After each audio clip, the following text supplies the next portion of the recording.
성경 말씀 시편 60편 1절.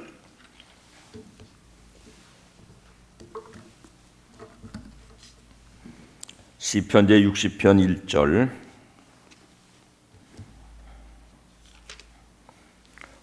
5절까지 읽겠습니다. 찾으신 분들 일어나시죠.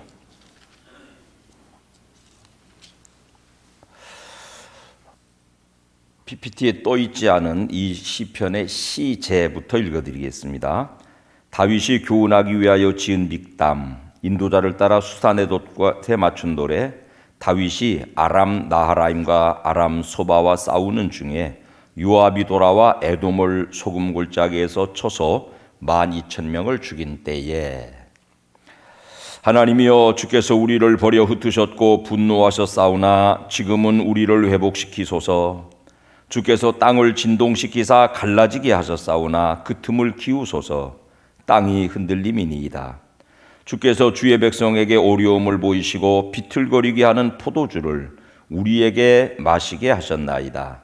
주를 경외하는 자에게 깃발을 주시고 진리를 위하여 달게 하셨나이다. 주께서 사랑하시는 자를 건지시기 위하여 주의 오른손으로 구원하시고 응답하소서. 아멘. 자리에 앉으시겠습니다. 하닷이라고 부르는 에돔 사람이 있었는데 다윗하고 전쟁에서 졌어요. 애굽으로 도망갔습니다.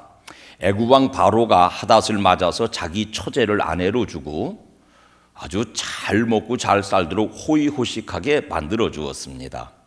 다윗 죽었어요. 하닷이 바로 왕에게 나 고향으로 보내주세요. 열왕기상 11장 22절을 읽읍시다. 시작. 바로가 그에게 이르되 네가 나와 함께 있어 무슨 부족함이 있기에 내 고국으로 가기를 구하느냐. 대답하되 없나이다. 그러나 아무쪼록 나를 보내옵소서 하였더라. 아무리 호의호식하고 살아도 고향으로 돌아갈 본성이 인간에게 있습니다. 특별히 우리같이 토착민족으로 살아온 대한민국 국민 같은 사람들은 고향에 대한 향수가 더 깊죠. 고복수라고 하는 오래된 가수는 타양살이 몇 해든가 손꼽아 헤어보니 고향 떠난 10여 년에 청춘만 늙어. 우리 마음의 깊은 곳을 돌아보게 만드는 노래로 이 민족의 정서를 표출해주고 있습니다. 돌아갈 수 없는 고향에 대한 절절한 그리움이 우리에게 있는데요, 그 모든 고향에 대한 그리움의 출처, 원형, 인간의 원초적인 고향은 에덴이 옳습니다. 하나님 모르는 사람들도 그 고향을 본능적으로 그리워하죠. 우리의 탁월한 오빠였던 남진은요, 그런 사람들의 마음을 담아서 저 푸른 초원 위에 그림 같은 집을 짓고 사랑하는 우리님과 한 100년 살고 싶네. 고향의 온전한 모습, 고향에 돌아가서 행복하게 사는 인간의 원초적인 마음의 고향을 노래로 그려주고 있습니다. 성경의 목동이었던 다윗은요, 나로 하여금 푸른 풀밭에 눕게 하시고 잔잔한 물가로 인도하여 주시네. 남진 노래의 새로운 버전을 여전히 몇천 년 전에 다윗도 부르고 있습니다. 고향에 대한 이미지를 모두 드러내는 노래들이지요. 인류가 간직하고 있는 공통적인 본향, 고향의 모습은요, 먹을 것, 입을 것 넉넉하고 질병, 고통 없고 아픔, 이별 없는 에덴이 옳습니다. 그 에덴으로 돌아가는 것이, 고향으로 돌아가는 것이 귀향이, 같이 합시다, 회복입니다. 아멘. 성경에서 그 고향을 가나안 땅 혹은 예루살렘으로 표현해 주고 있습니다. 이스라엘 민족이 가나안 땅 예루살렘을 잊어버리고 바벨론으로 포로되어 간 후에 바벨론 강변에 모여서 고복수 같은 노래를 불렀습니다. 남진 같은 노래를 불렀습니다. 시편 137편 1절을 읽어보실까요? 시작. 우리가 바벨론의 여러 강변 거기 앉아서 시온을 기억하며 울었도다. 보니엠이라고 하는 그룹 가수들은요, 이 노래를 영어로 불렀는데 제가 설교 준비를 하면서 이 노래를 부를까 말까, 불러서 뜻을 전할까 망신당할 수 있으니까 말까. By the rivers of Babylon there we sat down, we wept when we remember Zion. 시온을 기억하며 울었어요. 시온으로 돌아가고 싶어서 울었어요. 고복수의 노래, 남진의 노래, 다윗의 노래, 고향을 잃어버린 바벨론 포로들의 노래가 모두 고향을 그리워하는, 고향이 충청도인지 전라도인지가 문제가 아니라 우리 인간이 간직하고 있는 원초적인 고향, 편안하고 만족하고 안전하고 아픔도 고통도 슬픔도 이별도 없는 저 푸른 초원 위에 그림 같은 집을 지은 고향 땅을 그리워하는 마음을 노래로 표현하고 있습니다. 오늘 우리가 읽은 시편 60편은요, 다윗이 아람 사람과 싸우는 중에 요압이 저 에돔 사람을 쳐서 이긴 후에 지은 노래라는 부제가 붙어 있습니다. 아람은 우리로 말하면 중국이에요. 에돔은 우리로 말하면 저 남쪽의 일본이에요. 다윗이 저 중국하고 싸우고 있는데, 우리 조선의 임금이 중국하고 싸우고 있는데 일본 놈들 쳐들어왔어요. 그래서 이순신 장군이 가가지고 그놈들 쳐부수고 와가지고 쳐부쉈습니다라고 하는 보고를 드리니까 그때 다윗 왕이 그 승리를 노래로 불렀다, 그런 뜻이에요. 그 노래 안에 전쟁의 두려움이 배어 있습니다. 인간은 고향 잃고 살죠. 인간의 원래 고향인 에덴에는요, 전쟁도 기근도 질병도 아픔도 두려움도 이별도 염려도 스트레스도 없는 완전한 땅입니다. 그걸 잊어버렸어요. 원인은 알고 계신 대로 죄입니다. 지금도 죄 지은 사람 마음에는요, 즐거움이 없습니다. 다윗이 죄 짓고 하나님 앞에 지어 부른 노래 한번 읽어드릴까요? 주의 구원의 즐거움을 내게 회복시켜 주세요. 죄 지으니까 구원의 즐거움이 메말라 버렸다는 것이에요. 삶의 만족이 다 메말라 버렸다는 것이에요. 고향을 잊어버렸다는 뜻이겠습니다. 그는 왕의 자리를 차지하고 삽니다. 필요한 것들이 다 있습니다. 쾌락을 충분히 만들어 누릴 수도 있습니다. 그러나 영혼 깊은 데서 올라오는 즐거움을 잊어버렸습니다. 죄를 지어서 영혼의 고향을 잃어버린 사람들의 특징이 옳습니다. 즐거움을 회복하시기를 주님 이름으로 축원합니다. 즐거움이 회복되시기를 주님의 이름으로 선포합니다.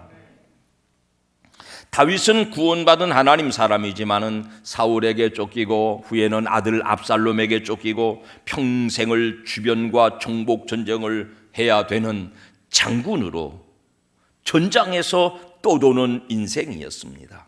저 푸른 초원 위에 그림 같은 집을 짓고 사는 것은 그의 꿈일 뿐, 언제나 전쟁 치르고 살아요. 오죽 전쟁 많이 치르고 오죽 사람 많이 잡아 죽였으면 성전 지을 기회를 박탈당했겠습니까?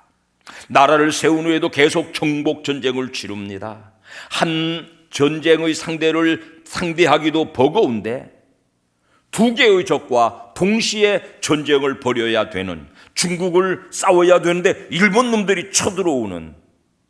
근데 왜 일본 그러면 꼭 일본 사람 그렇게 안 하고 일본 놈이라고 그렇게 되는지 잘 모르겠어요. 그놈들 생각하면 자꾸 우라통이 터져서 그런 것 같아요. 여하튼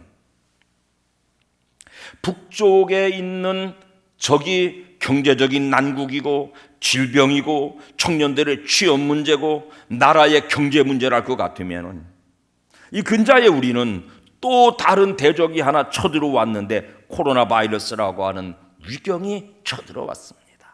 하나와 싸우기도 힘든데, 경제적인 문제 해결하기도 힘든데, 질병 문제 해결하기도 힘든데, 자녀들의 취업이나 결혼이나 앞날과도 싸우고 있는데 코로나라고 하는 전혀 계획 속에 없는 적이 쳐들어와서 도무지 감당할 수 없는 형편이 되었다고요. 자, 그 전쟁에서요, 열왕기상 11장 15절에 보니까요, 시작. 전에 다윗이 에돔에 있을 때에 군대 지휘관 요압이 가서 죽임을 당한 자들을 장사하고, 여러분 그 에돔과의 전쟁에서 졌다는 거예요. 그래서 군사들이 죽어 시체로 널브러져 있다는 거예요. 장사 지냈다는 건 그런 뜻이지 않습니까? 그 패전의 경험이 있으니까 북쪽과 싸우는 동안에 남쪽에서 쳐들어오니까는 두려움에 떨고 있습니다. 그 두려움을요, 우리 본문으로 가보자고요. 1절 시작. 하나님이여 주께서 우리를 버려 흩으셨고 분노하셨사오나. 여러분, 그 두려움의 이유가 하나님이 흩으시고 하나님이 분노하셨다고, 그 다음 2절을 읽어보면 이 땅에 하나님이 지진을 주셨고 술 취한 사람처럼 우리를 비틀거리게 하셨고 땅이 갈라져서 우리를 삼키는 것 같은 상황을 하나님이 만들어 주셨습니다. 하나님이 이렇게 우리에게 고난 고통을 주십니다. 인생을 전쟁에다 비유하자면 그 실패에 대한 두려움이 하나님께로부터 비롯됐다라고 가정할 때, 상상할 때 두려움은 배가 되는 것이지요.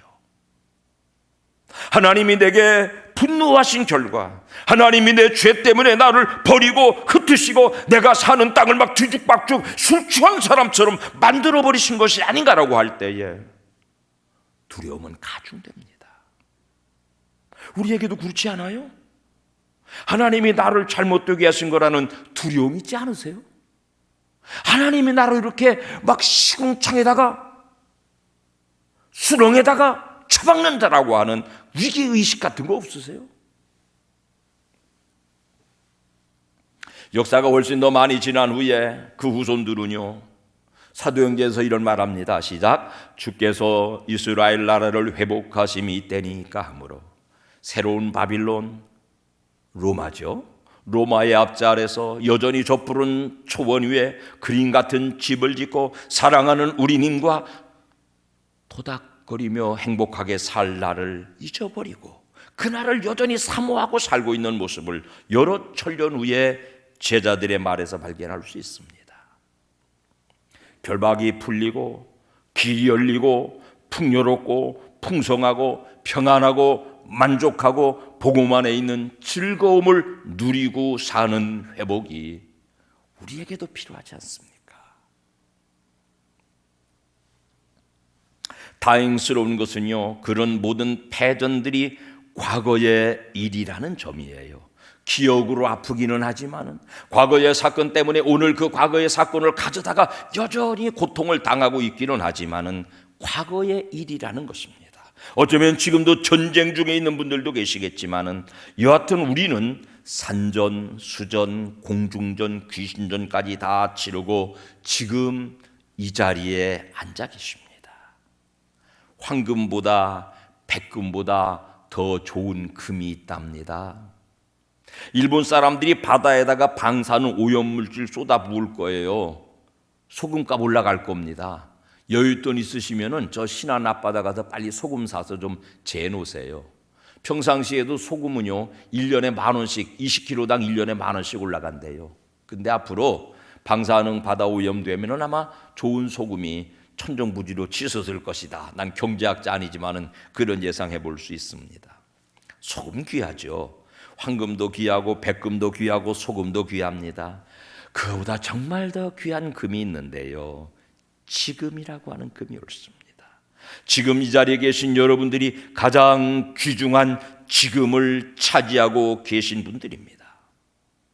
60편 1절을 다시 한번 읽어보실까요? 시작. 하나님이여 주께서 우리를 버려 흩으셨고 분노하셨사오나 지금은 우리를 회복시키소서.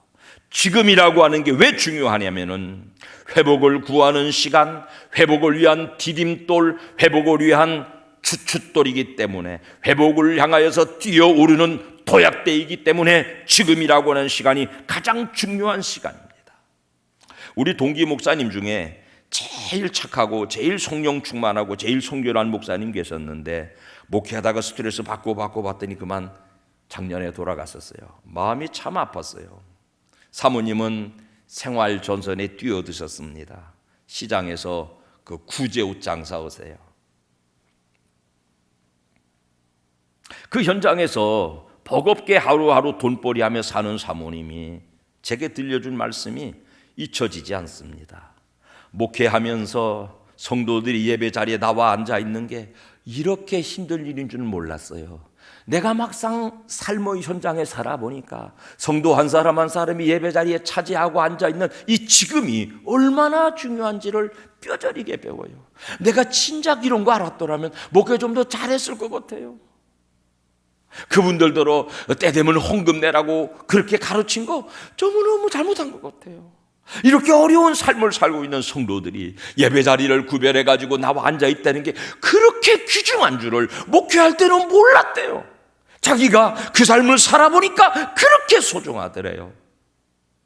난 돈벌이 하러 나가보지는 않았지만은 여러분 한 분 한 분들이 이 자리를 차지하고 계신 것이 얼마나 중요한, 황금보다 백금보다 소금보다 천배 만배 귀중한 지금인 줄 간접 경험으로 배웠습니다. 지금 여러분들이 바로 그 가장 귀중하고 가장 힘든 자리에 앉아 계십니다. 지금이 여러분의 삶의 가장 복된 시간이, 지금 여러분의 삶을 회복시키는 주춧돌, 뜀틀, 도약대의 시간인 줄로 믿으시기를 주님 이름으로 축원합니다. 그러므로 지금 이 시간에 에덴 고향 회복되시기를 예수님의 이름으로 축원합니다. 본문을 계속 읽어가자고요. 4절 시작. 주를 경외하는 자에게 깃발을 주시고 진리를 위하여 달게 하셨나이다. 패전의 아픔 속에서도 새로운 전쟁을 준비하는 깃발을 세우셨답니다. 깃발은요, 군대를 모으는 표시거든요. 패전 겪은 군인들을 다시 새로운 깃발 아래 모아서 새 출발하는 것이 회복이에요. 회복은 새 출발이거든요. 그 새 출발들의 디딤돌이 바로 황금도 백금도 소금도 아닌 지금입니다. 우리의 새 깃발 무엇일까요? 빨간색으로 달까요? 검정색으로 달까요? 우리 교회에서 삼광교회라고 이름 써붙여가지고 사용하던 깃발들을 이제는 역사로 보관해놓고 복된 교회라는 새로운 깃발을 만들어야 되겠어요. 그래서 주문해놨다고요. 우리 교회의 깃발은 뭐냐면요, 날 위하여서 대신 죽어주신 예수 그리스도의 상징인 십자가를 우리의 군기로, 우리의 표시나는 깃발로 삼고 십자가의 새로운 군대를 모아가고 있습니다. 그 깃발은 첫 번째로 인도자를 상징합니다. 해외여행 가보셨습니까? 깃발 앞세우고 다닙니다. 깃발이 우리의 팀을 이끌어갑니다. 우리는 사나 죽으나 십자가 깃발만 바라보고 십자가가 이끄는 대로 가는 주의 군사 되었습니다. 여러분, 십자가의 죽으심은 패배가 아니지 않습니까? 악에 대한, 세상에 대한 하나님의 승리가 아닙니까? 십자가의 주님을 내 인생의 깃발로 삼고 그 지휘 아래 그 방향을 따라서 일사불란하게 살아가는 것이 우리 복된 가족들의 신앙의 행진입니다. 십자가 단단히 붙잡고 날마다 이기며 나가세. 이 십자가의 행진을 함께 해나가는 것이 복된 교회 공동체의 새로운 사명입니다.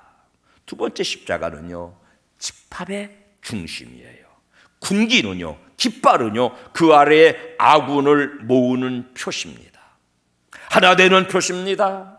그 군기 아래 모인 사람들은 우리 편이더군요.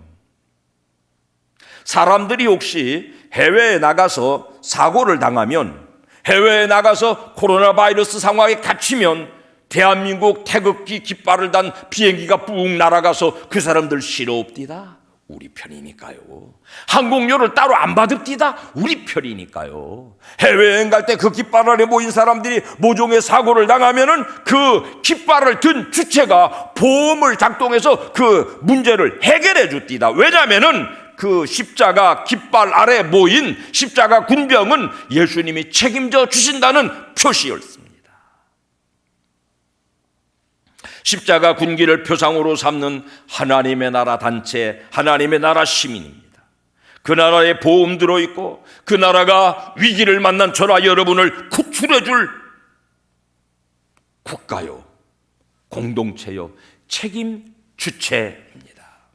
십자가 깃발은 그런 힘이 있습니다. 마지막 구절을 읽겠습니다. 5절 시작. 주께서 사랑하시는 자를 건지시기 위하여 주의 오른손으로 구원하시고 응답하소서. 마지막 구절인데요, 구원을 구하는 기도지요. 산불 났을 때, 그 전에 제가 구원의 도리를 설명할 때 말씀드린 적이 있어요. 온 산에 막 불이 타올라옵니다. 그때 살 수 있는 길이 뭘까요? 1. 산 꼭대기로 도망간다. 2. 바위 위로 도망간다. 3. 나무 위로 도망간다. 죄송하지만 다 죽어요. 산불이 막 원체 뜨겁게 타오르니까요. 더 뜨거워서 더 빨리 죽어요. 4. 빨리 주머니에서 성냥 꺼내가지고 자기 앞에다 불 지른다. 저 하나님의 역사를 향한 진노의 불길이 타오르고 있는데 내 앞에다가 빨리 불을 질러야 돼요. 그래서 불타 지나간 자리로 숨으면 하나님의 진노의 불이, 심판의 불이 타오르다가 여기는 태울 게 없네, 여기는 이미 불타 지나간 자리네. 죽지 않고 살아나는 길입니다. 예수 그리스도의 십자가는 하나님의 진노의 불길이 지나간 자리예요. 하나님의 진노가 예수 그리스도께 쏟아져서 죽음으로, 피 흘림으로, 붉은 피 흘림으로 우리 앞에 죽어주셔서 우리의 피난처를 마련해 준 것입니다. 그러므로 여러분, 피가 죽음의 상징이 아닙니까? 피가 진노의 상징이 아닙니까? 그러므로 붉은 깃발이라는 뜻은요, 공산혁명, 공산당들이 왜 붉은 깃 쓰는 줄 아세요? 피 흘려서 혁명을 해서 공산사회를 이루자. 그래서 그 사람은 붉은 깃발이에요.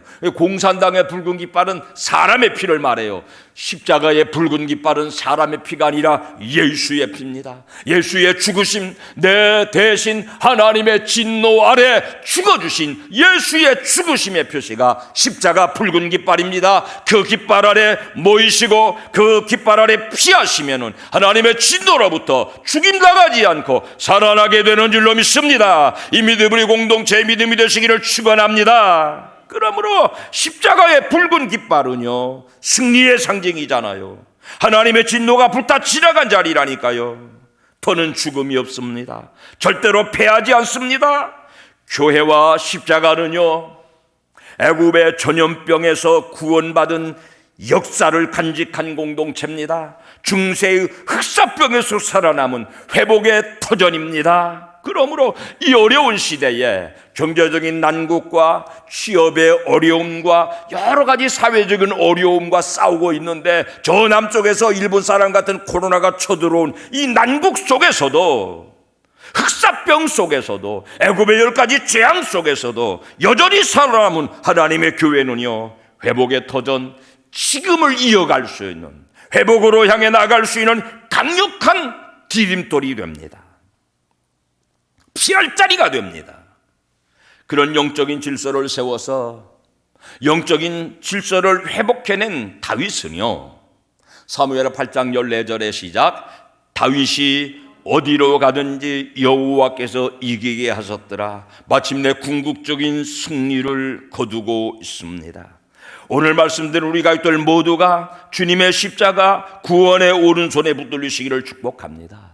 원래 싸우고 있던 싸움과 더불어서 코로나 바이러스 또는 어떤 다른 문제들과 두 번 상대해서 두 개의 대적과 싸워야 되는 어려운 지경에 빠져 있다면은 하나님의 구원의 깃발, 십자가의 깃발 아래 모여서 패배하지 않는, 거꾸로지지 않는, 살아내는 능력, 십자가의 신앙으로 회복하시기를 예수님의 이름으로 축원합니다.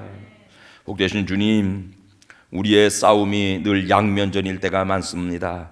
질병을 만났는데 가난이 찾아오고, 취업의 어려움을 만났는데 코로나가 찾아오고, 경제적인 어려움을 만났는데 또 마음 아픈 질병을 만나게 되는 등 언제나 양면전을 치러야 되는 저희들인 까닭에 다윗처럼 염려하고 근심하고 두려워하고 실망하고 낙심하고 좌절합니다.